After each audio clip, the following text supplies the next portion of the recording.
Hello, hello. Welcome to the Five Talents Podcast. I'm your host, Abel Pacheco.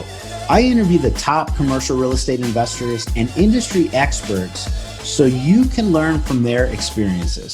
So if you're an investor, a high W-2 earner, or real estate or tech sales professional that wants to invest in real estate without having to manage properties or leave your day job, then this podcast is for you. Or if you're already investing in real estate, but you're doing it part-time and you want to become a full-time multifamily or full-time commercial real estate investor, this podcast is for you too. You're going to learn a ton. You will learn from real-life multifamily investors and other professionals in the industry. They're going to share their blueprints for success, and I'm super excited that you're here. So I hope you enjoy the show.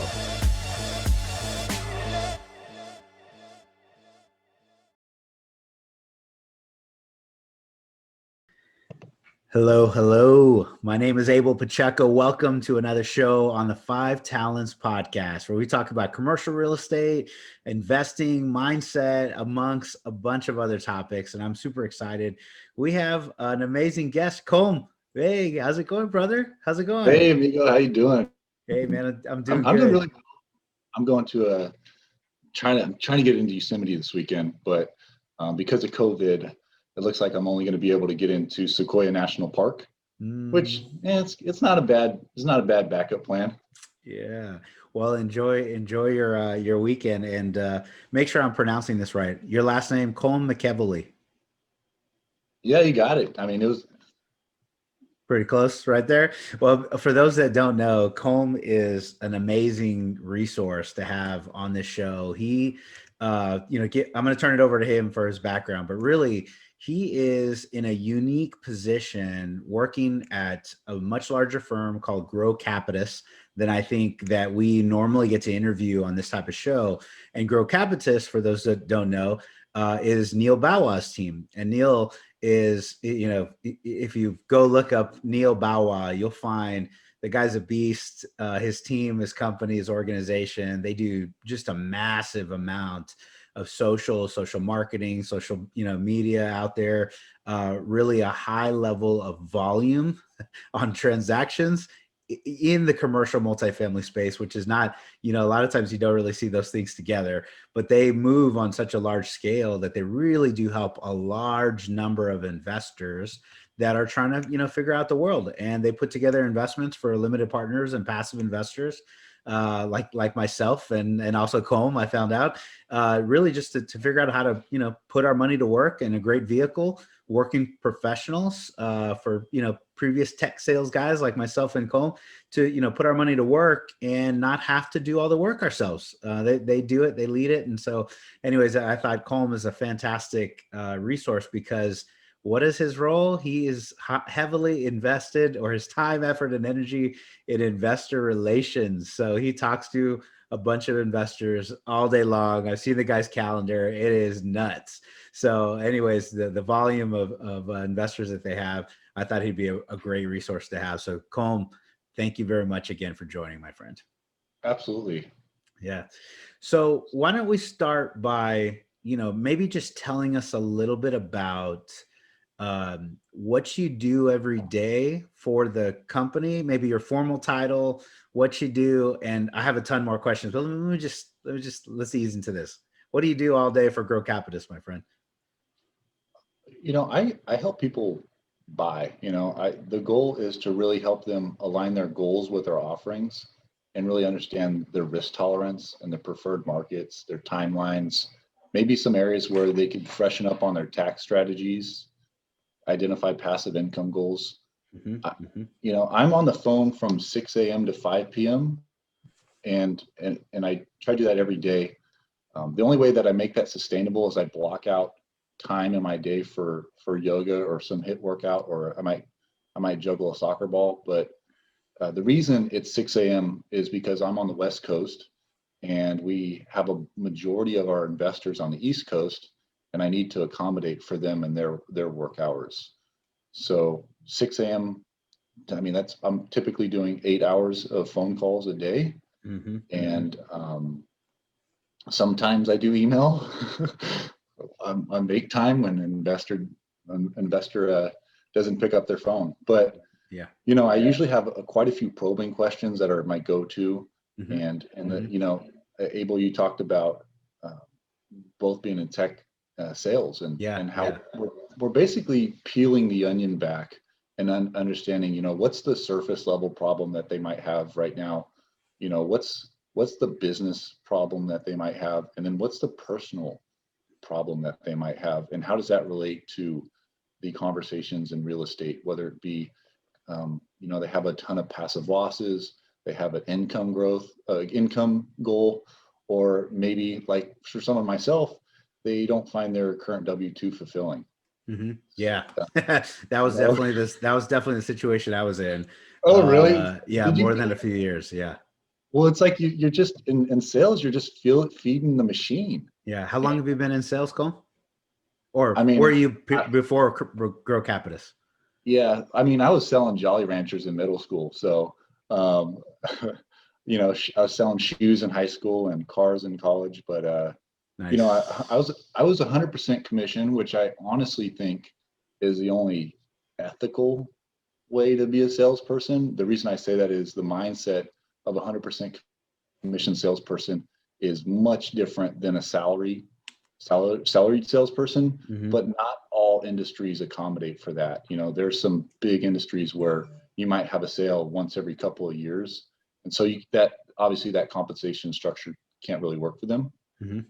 Um, but I'd worked 100% commission 7-8 years, and then I just realized that it wasn't fulfilling. Mm-hmm. I was basically paying a ridiculous amount of taxes. Now it's all relative, but I was paying, and it's like I didn't fully agree with everything that was going on at that time. Yeah. And Yeah. because I lived in Central California, I couldn't drive the same cars that my friends on the coastal cities like San Francisco and LA could drive. So in 2013, I started buying rentals, Mm-hmm. Mm-hmm. because I wanted a fast sports car, but that would be more than the salary of my customers. So I Yeah. was like, well, why don't I put my money into this as a hedge against inflation? I was like, whatever. And then I realized once I got my first rental and I started getting my rental income, I thought, wow, that's pretty cool. Yeah. Um, And and this is then, single family we're talking about, right? yeah, back in 2013 in the glory days. Okay. Got it. And so what happened was I was doing well. I didn't have any kids. I still don't have any kids. And I had a long-term relationship with a gal. And so I'd either travel or I'd spend my money on buying rentals, Yeah. because again, I couldn't have any fancy cars, and I was living in a town that I didn't find a long-term place to settle. Mm-hmm. And then I had a health issue, and that expedited my drive to find something fulfilling. I had a heart failure.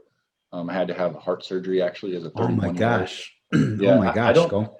Yeah, I was a college athlete, so I've never drank, I've never smoked, and it was just a congenital issue that got worse, and that forced me to have almost like my midlife crisis as a 31-year-old. Yeah. And so that pushed me more into real estate, because I thought, man, I'm going to have a really serious surgery about 20 years from now, hopefully, depending on how long this device lasts. And I need to be 100% passive income. I need to be ready to retire if that surgery doesn't go well.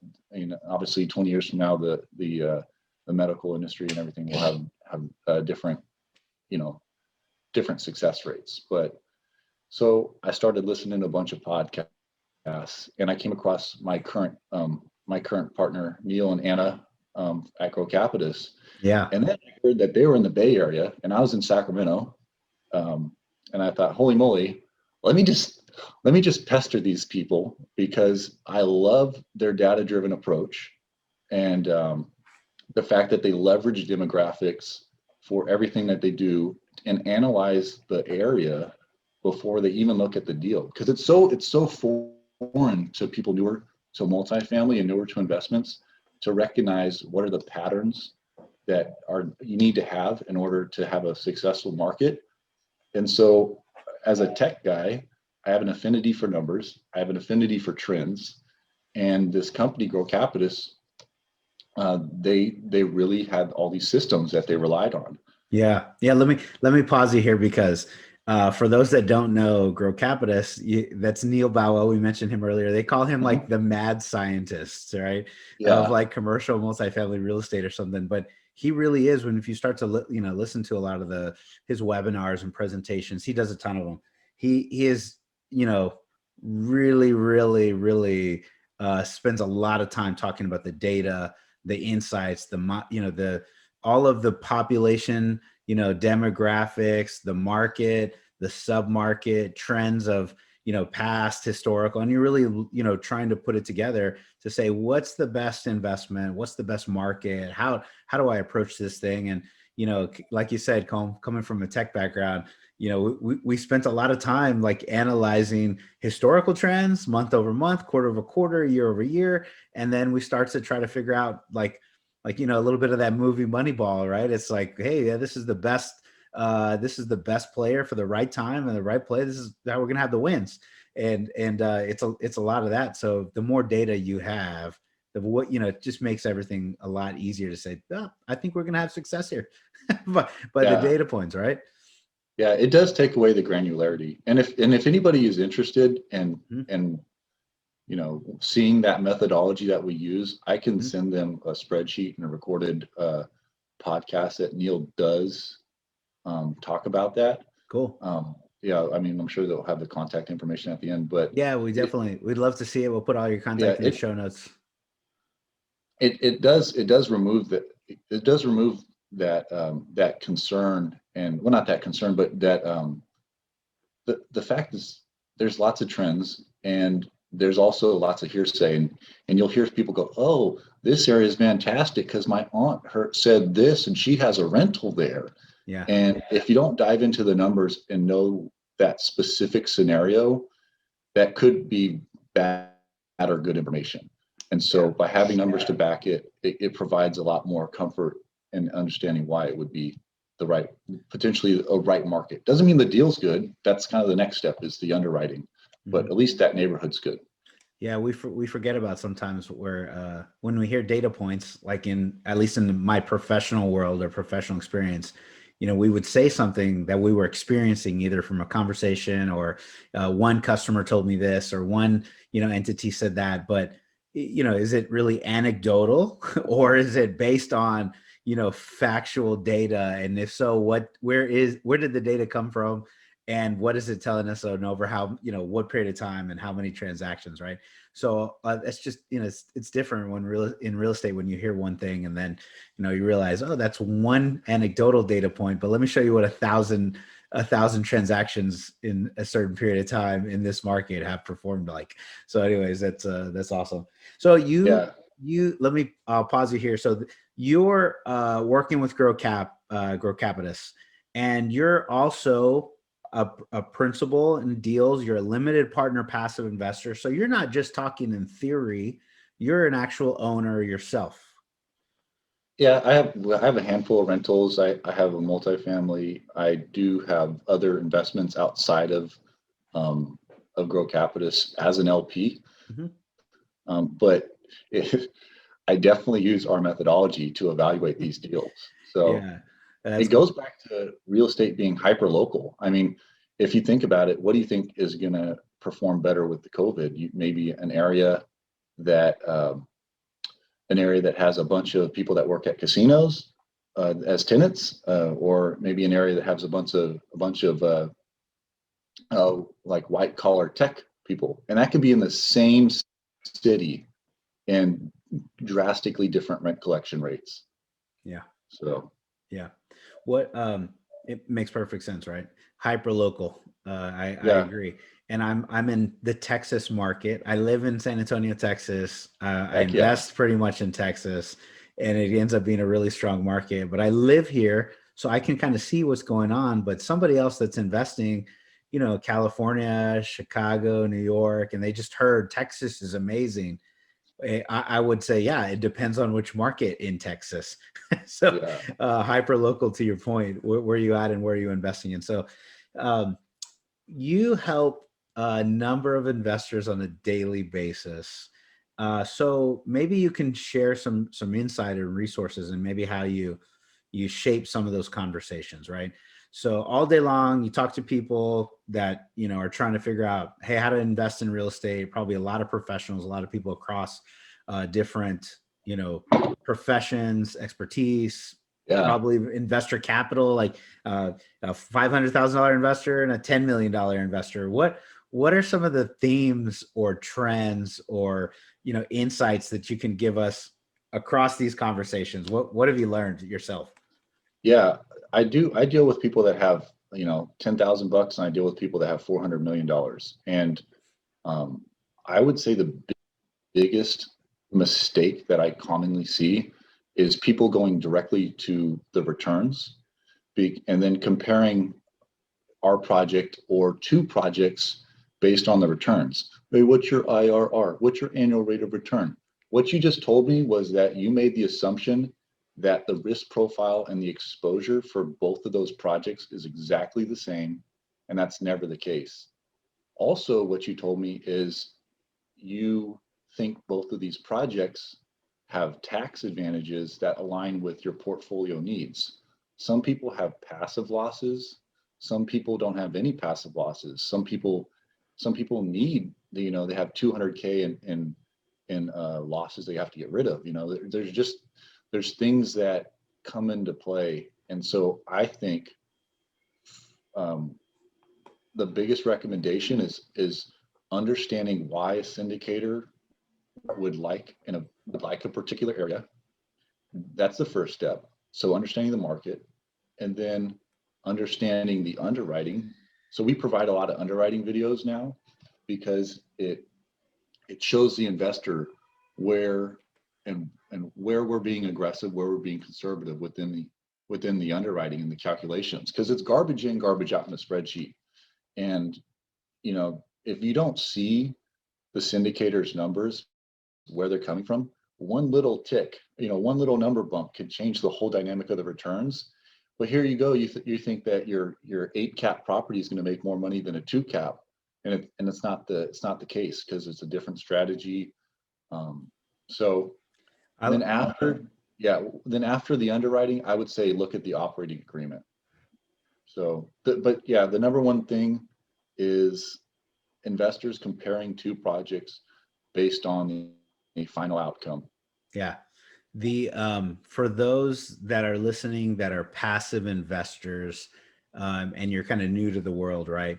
Colm is describing this underwriting process. And underwriting, you're literally taking the trailing 12 months of profits and loss. You're taking the rent rolls, like Market studies will engage market studies and market studies, comparables, right? yeah. What can I rent this property out at if I do some increase in value, or what's it gonna, is it under market or over market rents, and where am I in it, right? So you take all these data points and you put it in an Excel, and there are many times multiple tabs for this Excel, and it's a pretty, it's a beast, right? It can be for somebody that's new to the multifamily world if you've never underwritten a property, right?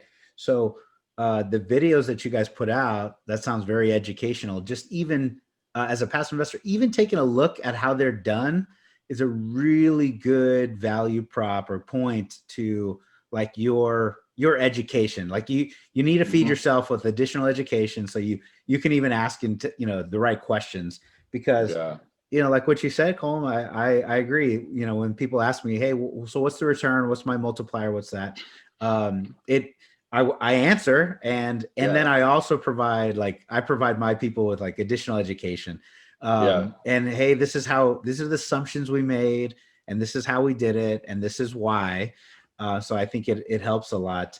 And to your point though, one number change, like if I underwrote it conservatively and said no market, no rental increases over the first however many years, and I didn't pay a cap rate that was higher than necessary. I paid the right cap, so I bought the right basis.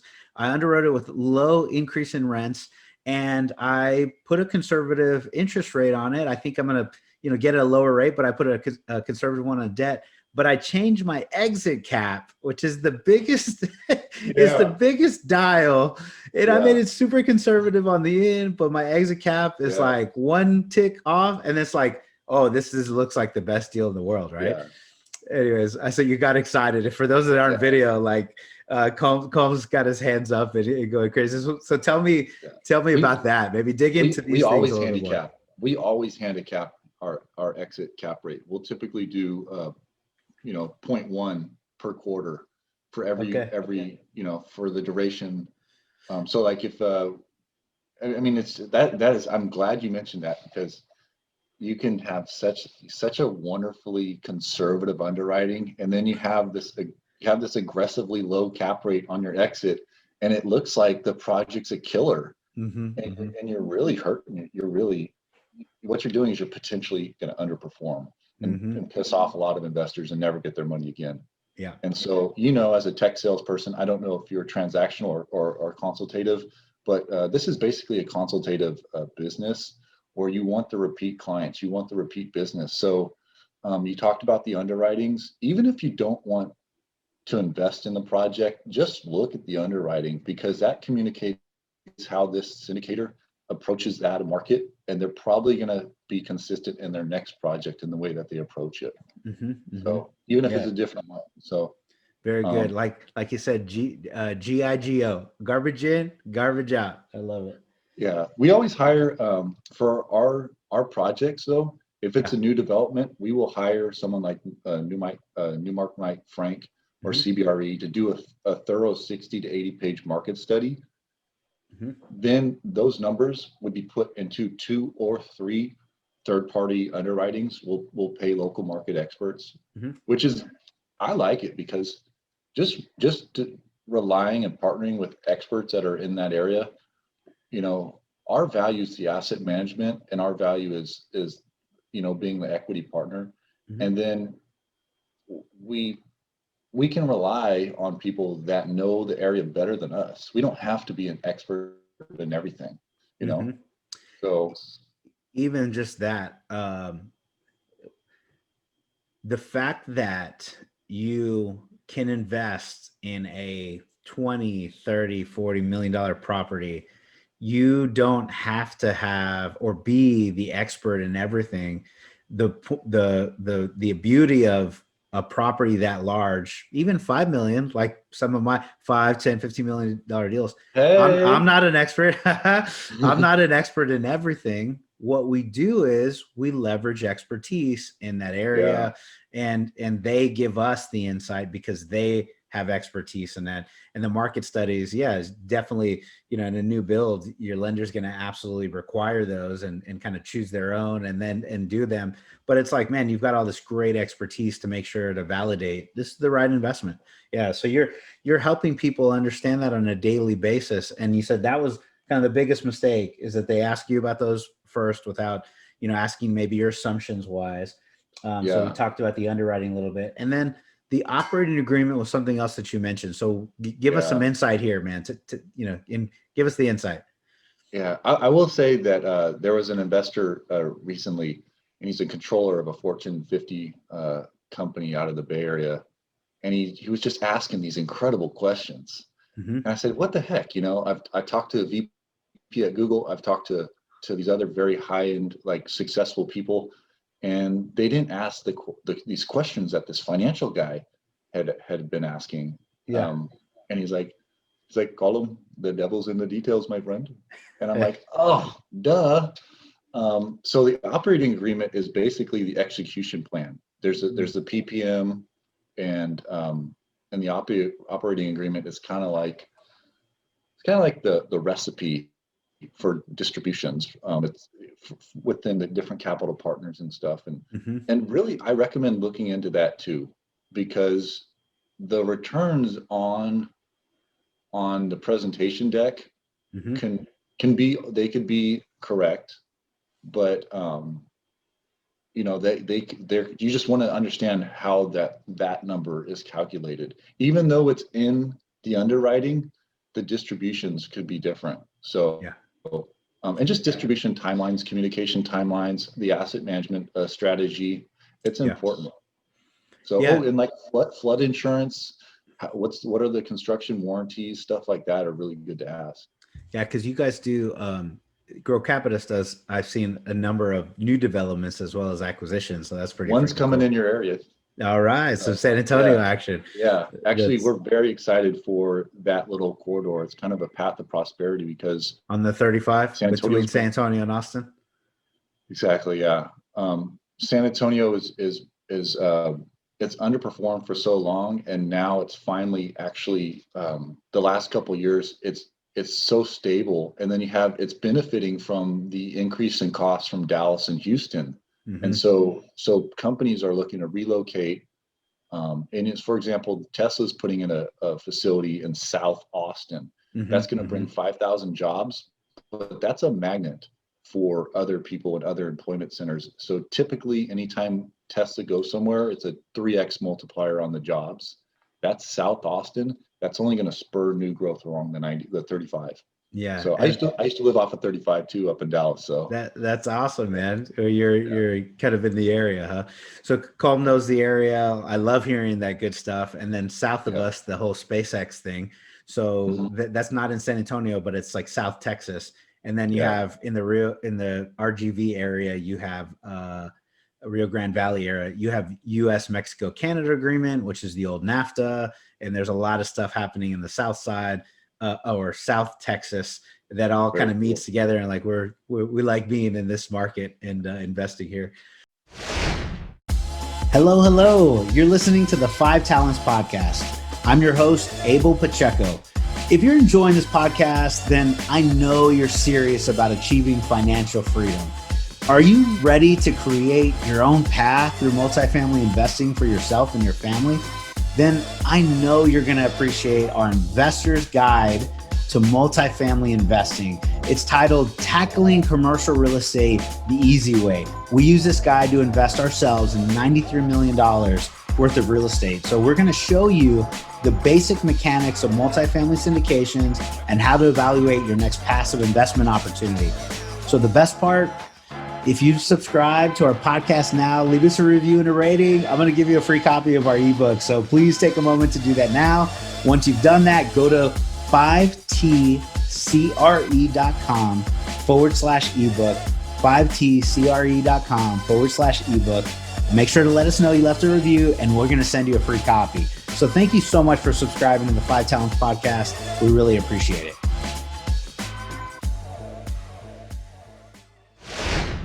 So the question, so the operating agreement and the description of, and I really like kind of what you guys are talking about, which is you're putting all of this together to say, hey, look at the recipe, look at how it's delivered, because I can have an IRR in my operating memorandum that says 16%, and that IRR is great. But if my distribution schedule to my investors is something different, then it doesn't matter what the deal IRR is. If I'm getting paid at a, X percent, whatever percent preferred return and whatever percent the distribution model, right? It's like they're The question unrelated. is, does that align? Does that align with what the investor is looking for? Does the investor need cash flow? Do they want equity? Do they want more capital gains? Do they Yeah. want more ordinary income? What are they looking for? But Yeah. and the operating agreement defines that. Yeah, that makes a lot of sense. What are the biggest in those themes? I heard a couple capital gains, maybe to Yeah. avoid some capital gains. They're looking for big tax losses. I'm looking for the most amount of cash flow, in a deal. What are some of the other big themes that you end up hearing or people asking you that you're trying to help them with? I mean, there's cost segregations. What I'm thinking? That's a good question. 1031 and opportunity zones are also something, and also retirement accounts. Oh, I yeah. have, I converted a 401k into a solo and set it up as a real estate trust. Um, we do a lot of educational webinars on Mm-hmm. how to do this, Mm-hmm. and so if anybody wants to see any of this stuff, they can reach out to me, and I can send them a 1031 or opportunity zone webinar. It's a quick discussion on the perils of opportunity zones. For example, brokers have been, marking up these opportunity zones because it's worth more. So an example, an action item out of that is only invest in an area that's an opportunity zone where the developer had owned the land before it was deemed an opportunity zone, or then and also like invest on the border of the opportunity zone because theoretically it would be next to a better area. So Okay, this is good. yeah. And then out of all the people that you ended up, talking to and working with, I heard like VP, CEO, Fortune 500, whatever. What are the types of people that you end up that you see that are the most successful in multifamily investments? Not really what they do, not their job. Sorry to clarify. Yeah. Not their profession or their jobs, but like the ones that have the most success doing what we're doing and investing. Do you have any insights or knowledge that you can share with us that you're like, you know what, or any of those insights that you see, like how can we apply what they're doing? That's basically. Yeah. So two things. It's people that are all in, but not. I mean, everybody has bills, right? And so realistically, you can't just go, oh, you got to be all in, and then you go, oh, thanks a lot, Colm. Like, yeah, great advice. No, it's like, what can you do to your daily routine? What can you implement to your daily routine that would allow you to grow so that small incremental daily change turns into a big result at the end of the year? So, for example, I daily journal every day. Now, it's very, very quick, but it adds up and it still changes my mindset and it's still very impactful. And I had to change it to work for me. So how that relates to your question is people that honestly have they really despise their job, so that motivates them enough to spend an hour, half hour, 2 hours a day. And then people that have been forced to look to real estate because they can't go to the office because of a health reason. Yeah. So there's this one guy, he's extremely successful. He's 44. When he was 26, he had Crohn's disease and he was dealing with MS. And so this guy's got, I don't know, he's in 20 something syndications. He's got 40 properties. And he told me the reason he got into real estate was because he couldn't be in a job that was more than 5 minutes away from the restroom because of his GI issues. And so that forced him back in the late 90s, to really learn how to self-educate himself and take action. I think I went to Cal Poly, San Luis Obispo, and the motto was learn by doing. And too many people, including myself, they have paralysis by analysis. And you really have to learn by doing. Jump in. If you're not comfortable with doing a 100K investment or 50K investment, that's okay. Find something that you are comfortable in, and you'll learn. When you're painting your house and you're taping it off, and some people just want it perfect, and they take 3 times as long to have about 98% the same result. And so, was it really worth it? So I think learn by doing, taking action, reaching out, listening to your podcast, listening to other podcasts. Are there things that you're doing with your day where you can fit audio tapes in?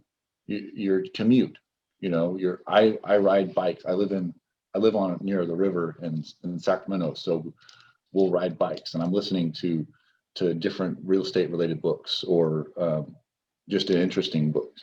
So the biggest thing, the people that are most successful are people that are consistent with the effort. Yeah, I love it. Learn by doing, Yeah, consistency. I heard Atomic Habits in there. I don't know if you've read that book, but the small percentage change. When some people say it's massive action, take massive action. Oh yeah. I'm a massive action guy, but when I look back on it, I go, oh, it's really small bits of change every single day, and a little bit every day will lead you to big, big, massive changes over the course of 3 months, 6 months, a year, 2 years. So that's really good stuff. And so that is I guess it sounds like that's what you kind of hear from the investors, the most successful ones, is they, they do it, they get in it, and then they keep going. And it doesn't have to be perfect, you know. I think sometimes what happens is I'm on the phone with an investor and they'll start asking me questions, Mm-hmm. and their questions are fair and valid. Mm-hmm. But if it's a black or white question and the question is not what the answer is not what they wanted to hear, Yes. but it will only impact the returns by maybe 0.25%, that will be enough in their mind to keep their money in the bank. And it's like, your money's in the bank, you're actually losing money because of inflation, and it's because of this. And it's like, it's my job to find out what they feel comfortable with. Mm-hmm. So I'm not pressuring any of our investors. I'm just helping people buy. But I recognize that people will get quite pedantic and they'll ask questions, and it's like, dude, this is not going to even affect the returns. But that's the reason that you didn't want to invest, because you're looking for perfection and you just have to get the ball rolling. Yeah. I agree. So, my first one, I was a little scared, a little worried as a passive investor, and a second one, the same. Third one, I was like, oh, that got a little easier. And then fourth, fifth, sixth, like you just keep going. And you're like, oh yeah. This one it looks good. Sign it. Where do I go? And I'm ready to get after it. So that's cool. Yeah. Before we wrap up, I have a few more questions, so I don't think I'm letting you get off the hook so soon. But for anybody that wants to learn more about, you guys, what you're doing, what's the best place for them to reach out to you? So Grocapitus.com, and then if they were interested in having a call with me just for like a general conversation, mm-hmm. they can do Grocapitus.com /COLM. That's my name. Colm. And Colm. Yeah. So that would give them access to my calendar, which, as you've seen, is good luck. but they could schedule a call with me. And then my email is colm@grocapitus.com. And really, I think that if somebody wanted to reach out to me, the best thing to do is ask for the data-driven methodology that we use. Ask for, just general articles on the market, mm-hmm. and I can get them that. Because let's say they're not interested in investing with us right now, that's okay. But we don't want them to lose their money and have a poor experience with somebody else because they missed a couple big red flags. Yeah. Well, that's good. It's good. You give back a ton of education. You guys are always pushing it out there, pushing content, which is really good, especially for the time and to be able to give back. Well, good. Anybody, if you enjoyed something that Colm, discuss or talk about or learn something, which I did, so I know hopefully you did as well, go reach out to him. Hit him up. I'm sure he'd love to put you on his calendar and have a lot of extra conversations. Hey, how many conversations do you have in a day? Roughly speaking. Usually 10 half an hour phone calls usually at minimum. Yeah. Usually 10 a day. It's going. So. And you have a unique schedule, 6 till 5, but you fit in some extra stuff. You've learned probably more than a few things on scheduling your time. So you mentioned yoga, some fitness, some, tell me about your structure in your day, man.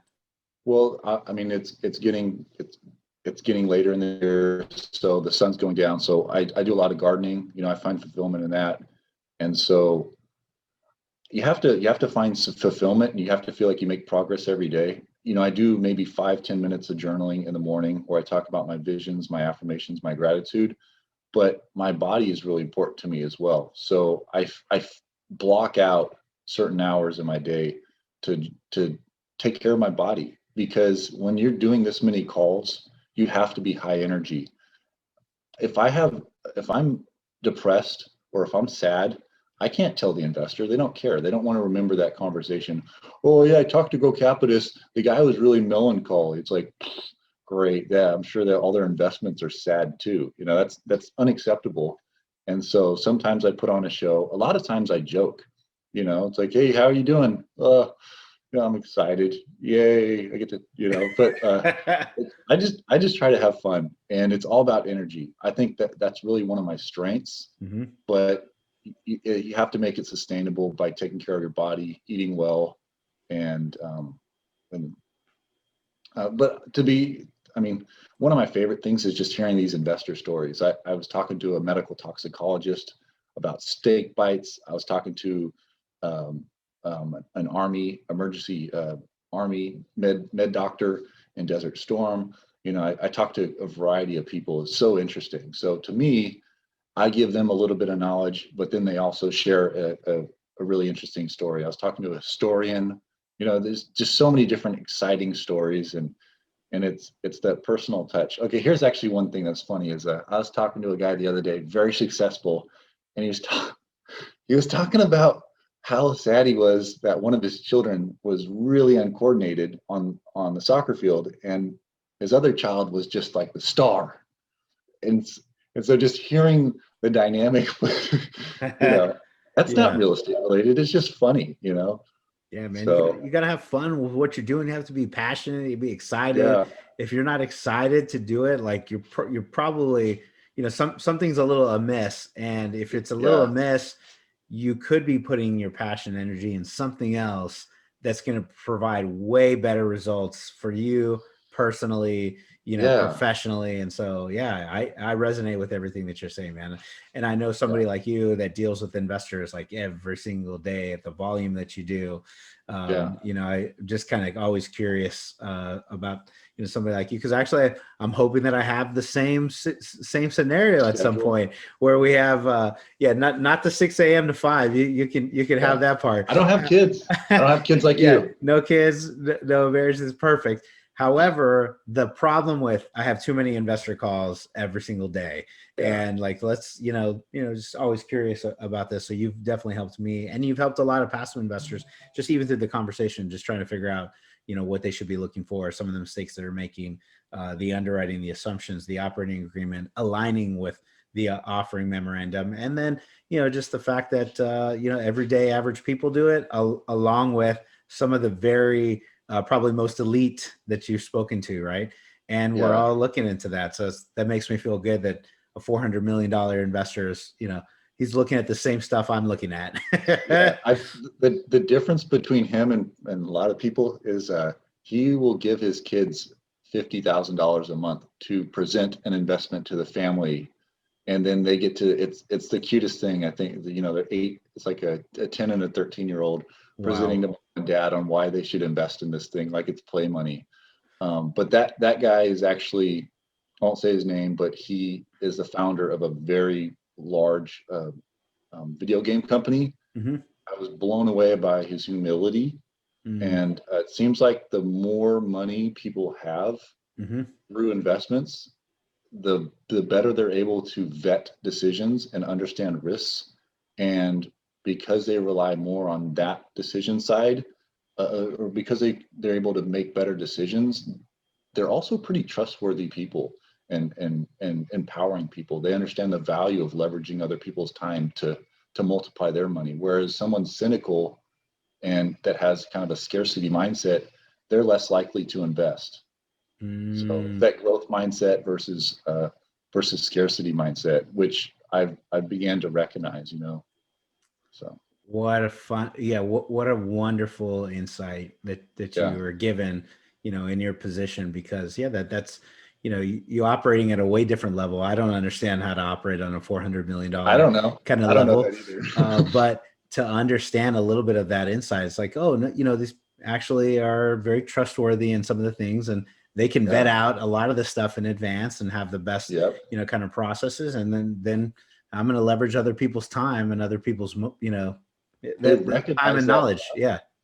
they recognize that value. One last thing is the real estate's a leverage industry, and syndications leverage on leverage. And so you're pooling together investors' money, just like for your properties, you're pooling together their money so that they have access to something that they wouldn't have been able to participate in.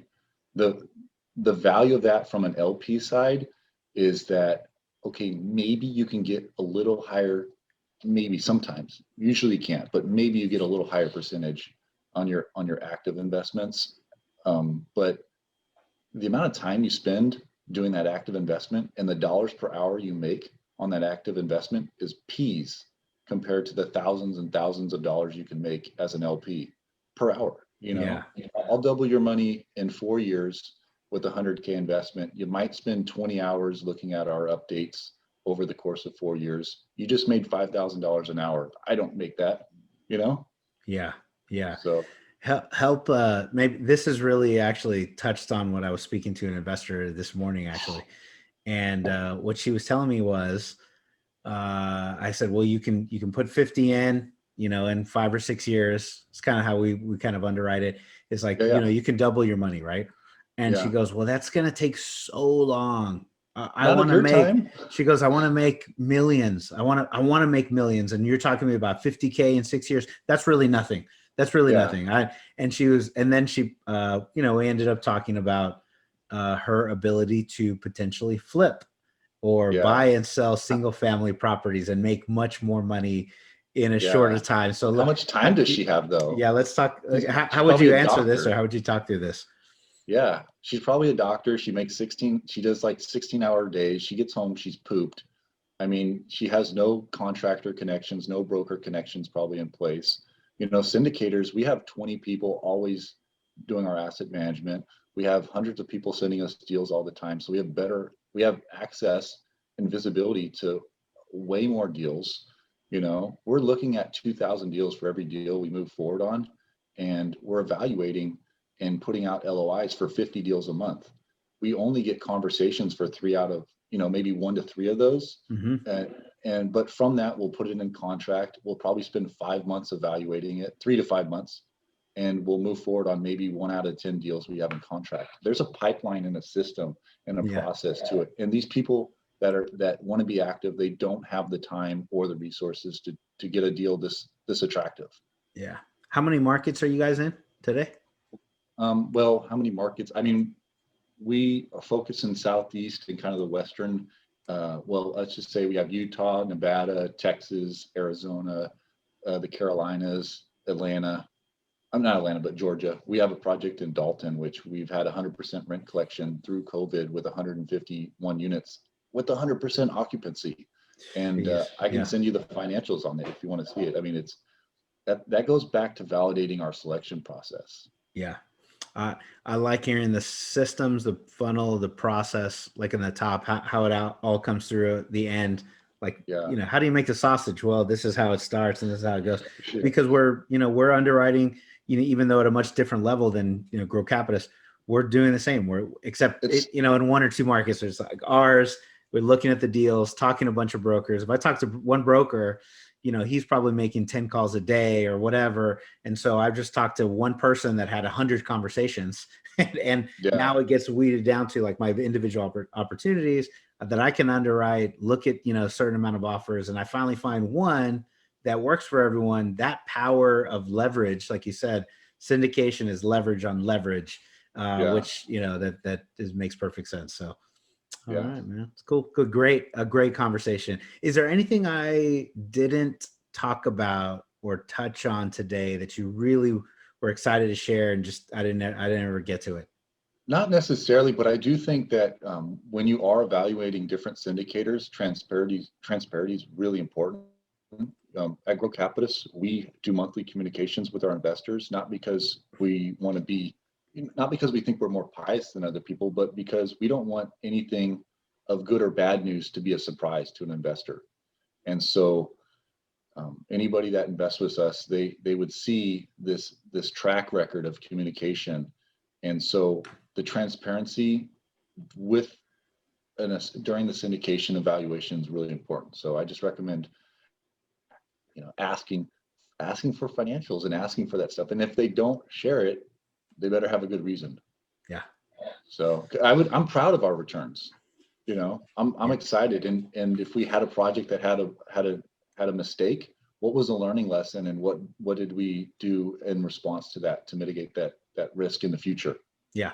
Yeah. It's not always perfect, but we do want to learn from our mistakes. And, you know, the transparency part and the full disclosure part, you know, is really valuable because that's what we want, right? It's not going to be perfect, but I want to know, you know, the transparency if I have it, transparency in this situation, anything you can provide, I want it. I can have it if I do.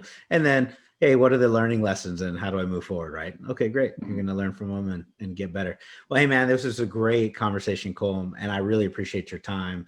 Man, it's just, we've talked in a number of topics and I don't want to keep you past our time, brother. So I sincerely appreciate it. It was really enjoyable. I like the dialogue. I've been on a couple podcasts, and the fact that we had lots of good questions is something that makes it easier for me. I'm not guessing. So anyway, I appreciate it, man. Thank you very much for the feedback, Colm, and you've been amazing, brother. So again, my name is Abel Pacheco. I'm your host for the Five Talents Commercial Podcast. If you enjoyed something, learned something, got some good nuggets or insights, please go to the Five Talents Podcast. Leave us a review on Apple, but we're across all the major, podcast syndications. Reach out to Colm if you have any questions, and we'd just love to reach out to you. So thank you very much. Thanks, Colm. all right, see ya. All right, bye-bye. Thank you for listening to this episode of the Five Talents Podcast with your host, myself, Abel Pacheco. Each week, we're going to bring you interviews from industry experts and commercial real estate investors who followed their dreams and achieved massive success. Before you leave, let me ask you a few questions. Did you enjoy this episode? Did you learn something valuable? Was your mind stretched to what's possible and what you can achieve? Do you want other experts just like the one you heard today? If you answered yes to any or all of those questions, then please take a moment to subscribe to the Five Talents Podcast, give us a 5-star rating, and most importantly, leave us a written review. Tell us what you liked, tell us your favorite guest, give us any feedback. I'm excited to learn and improve so you can get a more valuable show. So thank you again for subscribing to the Five Talents Podcast.